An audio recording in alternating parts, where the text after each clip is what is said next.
Welcome to Fresh Off the Set. I'm Carrie Hawker-Diaz. And I'm Brooke Mangum. Thanks so much for joining us today. Today's a good day. You're going to get some free advice today. And the even better news is that we're not the ones giving advice. It's an actual professional who knows what they're talking about. You don't want to trust us with certain things. No. I'm somebody like maybe you'd trust with like your second favorite pet, not your first. We may be able to entertain you, but we're not going to teach you much. No.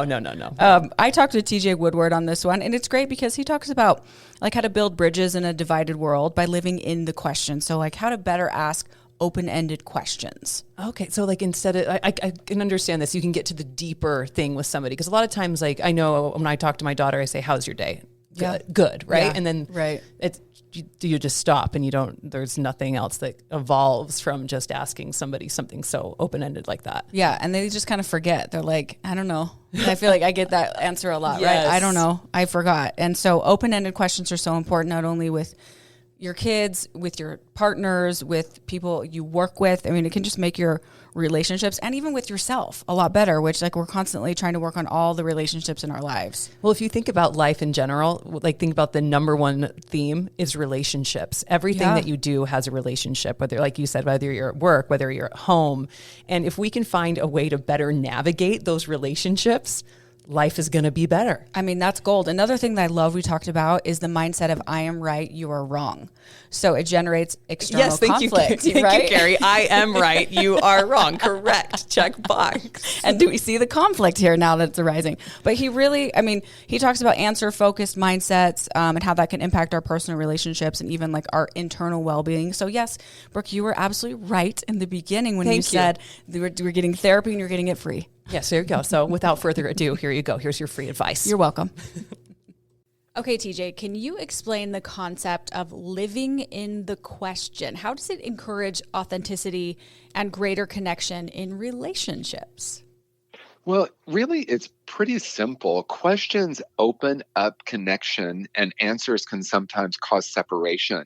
And most of us get taught from a very early age that finding answers is important. And even though in many cases it is, when it comes to personal relationships and other issues in the world, which I'm sure we'll talk about, when I'm only looking for answers, sometimes that can create more division or separation. And if I'm genuinely interested in asking questions, it does create more connection. Gosh, that's a good point. Absolutely creates that connection between people. Okay, what inspired you? I'm interested to explore the practice of embracing uncertainty rather than like seeking immediate answers. Well, I think that's at the root of it, right? I think a lot of us seek answers because we think we find comfort in that. If I can just figure out the answer. And again, as I mentioned, we get programmed from a pretty early age to seek answers. And so the discomfort of not knowing is something that's for many people, it's a practice. And I have found so much freedom in leaning into the not knowing. Okay, I love that. Leaning into the not knowing. All right, what are some of the challenges, would you say, or conflicts that arise when we focus solely on finding answers rather than like staying open to possibilities? Well, if you look at the current political climate, it answers itself, right? Mm-hmm. We find ourselves in camps, and we find ourselves often in camps based on common belief. And if you look back throughout, the history of humanity, of course, we needed to find a tribe or find a group of like-minded people in order to survive. The question I have for people is that now antiquated, or is there a different possibility? So rather than looking to create a group of people who all agree with us, what would it be like to actually genuinely ask people questions and listen to their answer? Then I can find compassion and connection, even if I don't have a total agreement with someone's point of view. Yeah, it's interesting. Just staying open to possibilities, because really anything can happen, right? Absolutely. Okay, that's the goal anyway. Yes, it's true. Okay, how does this answer-focused mindset impact our personal relationships and even like our internal well-being? Well, I think when it comes to internal well-being, as I said, I think there's a sense of if I can figure out the answer, then I can be at peace, I can be comfortable. But the truth is, when we ask questions, we actually, as we learn to be in the unknown, which is another way of saying it, is just to stay curious.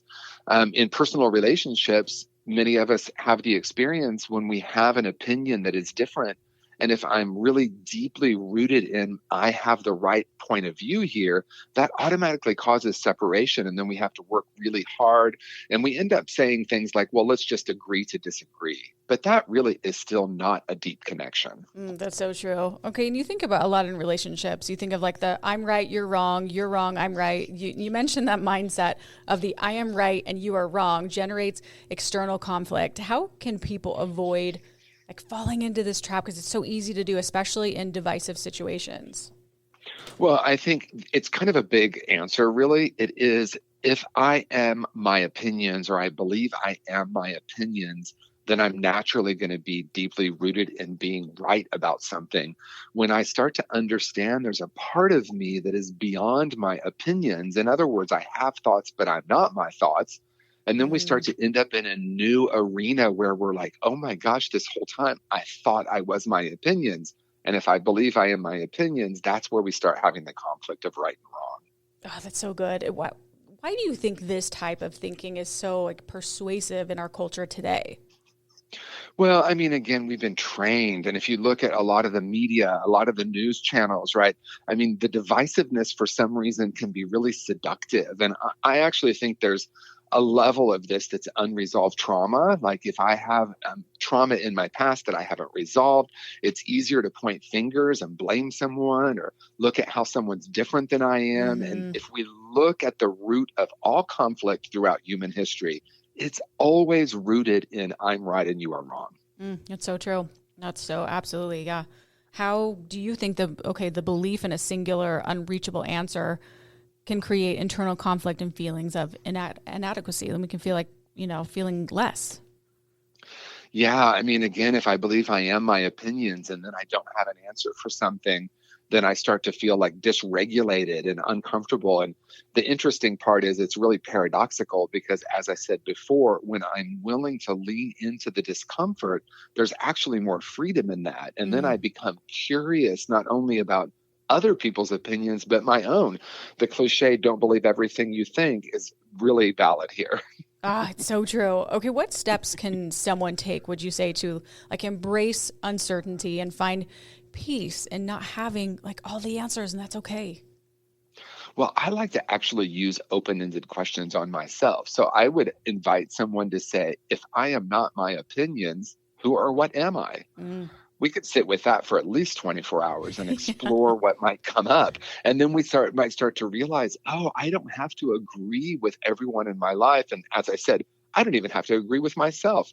It's interesting sometimes in politics, politicians get in trouble for changing their opinion. And I'm thinking, oh my gosh, what human doesn't want to evolve and have a different point of view? I don't want to believe what I did when I was 18. That is for sure. Yep, same. Why are open-ended questions, in your opinion, such a valuable tool for fostering connection and understanding in relationships? Well, I think when we use open-ended questions like, who am I really? What's the highest possibility here? How can I create a deeper connection with my partner, my boss, my friend? When we're in those questions, we start to explore possibilities rather than just having finite answers. So if we live in a question, for example, if we just ask ourselves the question and we live in it for the day, what else is possible in my life today? If we just live in that question for a 24-hour period, the things that show up are really remarkable, because when we believe we have an answer, it's literally all we can see. But when we start opening up with these open-ended questions, we start to see that there are lots of different possibilities than we might perceive. So true. Okay, if someone's listening right now thinking, okay, I'm not quite sure if I understand, can you maybe share examples of powerful open-ended questions that can lead to greater intimacy or growth, like within our relationships?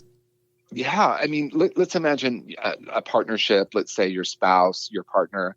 You might ask a question like, legitimately, a question as simple as, how are you today? How are you really today? What are you experiencing right now? What are you noticing? How can I create greater connection with you? I mean, imagine asking that to someone and then really listening to the answer. I have a few favorites. If I can't think of any, I just say, what else is possible, or how does it get even better than this? Those are my two favorites. Ooh, that's good. Okay, and you suggest avoiding quote unquote why questions in favor of more open-ended ones. Can you explain why the why questions might limit conversations and how reframing them can lead to those deeper discussions that we like and that we need and probably want? Yeah, even though a why question can technically be an open-ended question, I find personally that when I'm asking why, I in some way think there's something wrong here. Like, why do I keep experiencing this? Why does this keep happening? Why do I keep choosing these relationships? And I think that why can somehow keep us stuck. If I change from why to who, where, what, or how else might I see this? What might need to change within me so I can have a different experience in this relationship? You can even feel the energy of how it's different when we ask the how, who, where, and when. We start to open up, and the why sometimes gets us feeling stuck. What would a question be like? Maybe an example of a why question. Well, like, why does this keep happening? Why do I keep doing this? Why is this person the same as my last partner? Why do I keep choosing these unavailable people? These are questions I hear a lot. And in some way, I think it can keep us stuck kind of in the victim mindset. And I don't mean that to be in any derogatory way, but I'm basically giving the power away. Sure. That makes sense. Okay. Let's talk about maybe open-ended questions and allowing us to move past judgments and preconceived notions and open up new possibilities in our daily interactions. Well, I'm going to actually give you an example. So my dad and his wife I live in LA, Los Angeles, and they live in LA, Lower Alabama. And they made that joke. Well, we live in LA too. And when they came to visit me in LA, they said, everyone's so friendly. That's not what I expected. So I asked some opening questions. Why didn't you expect that? Or where did you learn that might not be true? Well, people in Alabama said that people in LA were going to be conceited, not kind, arrogant. And I said, don't worry, if we walked around LA right now with a microphone and asked people their opinions of Alabama, they'd probably have judgment too. So in some ways, it's really clear what judgment creates. And it was great to watch my stepmother because she's like, oh, I have a new point of view now simply by being open. Yeah, no, that's a good point. Okay, can you provide an example of how maybe this approach has positively impacted a relationship you've encountered in your work? Oh, absolutely. I would say every relationship that I've been in has had benefit from moving into questions, because to me, there are 3 steps: awareness, awareness, and awareness. Okay. So if I'm aware that I have an opinion, if I'm aware that I have a judgment of myself or another, I just shift into asking an open-ended question. So I can think of so many work situations, so many business situations, my personal relationships.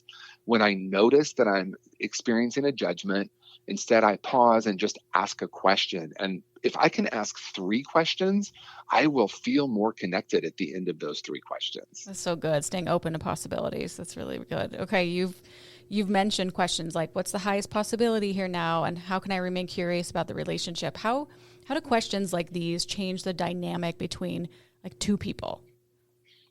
Well, I mean, most of us give our opinions and try to have the other person understand us. Yeah, we want to be understood, right? We want to be understood. And, this is certainly not news here. I'm not the first person to say this, but when I shift to understanding rather than trying to be understood, it automatically creates connection. It's so true. I think about that with my husband and I when we're, and getting in arguments, and we have changed the way we communicate. And it's more of we both try to understand where the other person is coming from. And that's a game changer. Yes, because then we can say, oh, you see it differently than I do, but that doesn't make me right and you wrong, or you right and me wrong. It's just we have a different way of seeing it. Right, exactly. A different way. Okay, are there other questions that have stood out to you as particularly effective in creating meaningful connections? I think we've named so many of the questions. I would invite anyone who's listening right now just to ask themselves, what question, and this is actually an open-ended question, but what question can I ask of myself or someone I'm close with right now that would foster greater connection? Just notice what comes up. Sometimes, we're all so busy. We all have social media. We have our phones in our hands now. Sometimes it's just taking 3 minutes of silence and asking the question and listening for what question will actually help me create more connection in my life now. Oh, just talking about that, TJ brings calmness to me. just, right? You know, that's so true. So true. Okay. For our listeners, what advice would you give to start practicing the art of living in the question in their like day-to-day lives? Would you say thinking about this every day, like in the morning? Yeah, there's different ways to practice it. One is if I notice myself, we use the word triggered, but I like to say activated. If I notice I'm having a response, whether that's to a social media post, a news story, the way my partner looks at me, if I feel that surge, I can pause and ask a question. But there's a more formal way too. You can choose a question every morning. That's a great, like a 30-day practice, and just ask yourself that question throughout the day. The third way is if someone who's listening right now practices meditation, you can just set the timer for 5 minutes or 10 minutes.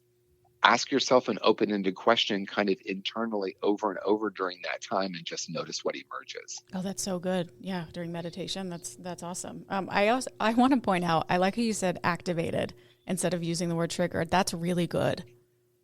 Yeah, because when we say trigger, we often give the power to the other person. My mom triggered me, my boss triggered me, my spouse triggered me. But when we say activation, we say, oh, they said something and something got touched. When we're curious about what got touched, that we can actually heal or work on rather than trying to control the other person, which is what a lot of us have been trying to do. And nothing inherently wrong with that. But the question is, how is that working? Which is definitely an open-ended question. That's good. Oh, I just had to point that out. That was really good. Okay. Last question. If someone is struggling, TJ, with internal conflict or divisiveness in their relationships, where would you suggest they begin with this practice? I would say begin by noticing what you're feeling as the person is talking or as you're responding. Because when I was, quote unquote, learning to practice conscious listening, I knew I was supposed to look at the person and nod, but I was really aware or became really aware that I wasn't actually listening. I was responding in my mind. And that gets felt in every relationship. So part of it, to bring it back to what we said earlier, it's learning to be with my own discomfort. And when I can tend to that, oh, what am I noticing right now? Oh, I'm noticing I'm responding instead of truly listening. And then I take a deep breath and then recommit myself to actually hearing the person. So good. And you feel it too. There's a difference, right? Absolutely. Okay. Well, this was amazing. Thank you for chatting today. I'm now going to ask you what we call this the Fresh Five. This is how we wrap up our podcast. It's 5 quick questions to get to know you a little bit better. Are you ready? Sure. Okay. And I know we talked about how we ask questions, so I hope I'm going to ask you these in the right way. Okay. First one, you're on a plane, TJ. Where are you headed? Oh, the first thing that came to mind is Hawaii. I love Hawaii. Good one. Love it too. Okay. Your favorite dessert? Oh, my favorite dessert. Wow. I would say strawberry shortcake is what came up. Yum, yum, yum, yum. Okay. Book or movie? Book for sure is A New Earth by Eckhart Tolle. That book changed my life. My favorite movie is an old movie from the early 90s called Baraka. My favorite movie. Okay. Noting both of those. Thank you. Dog or cat? I love cats, but dog for sure. Okay. I respect it. Okay. What makes you smile? Last question, TJ. What makes you smile? What makes me smile most is watching human kindness, one person caring for another, and that opportunity is all around us. And when I see that, that gives me the biggest smile. I could hear you smiling I can just hear that in your voice. That's a great point. Okay, TJ, thank you so much for chatting with me. If people want to follow you and learn more tips, where can we go? What's the best place? tjwoodward.com, and on that page you'll see my socials and all the different ways you can stay connected with me. Okay, amazing. I really enjoyed chatting with you today, and I know our audience took a lot from this as well. Thank you so much, TJ. Great to talk to you. Thank you. You too.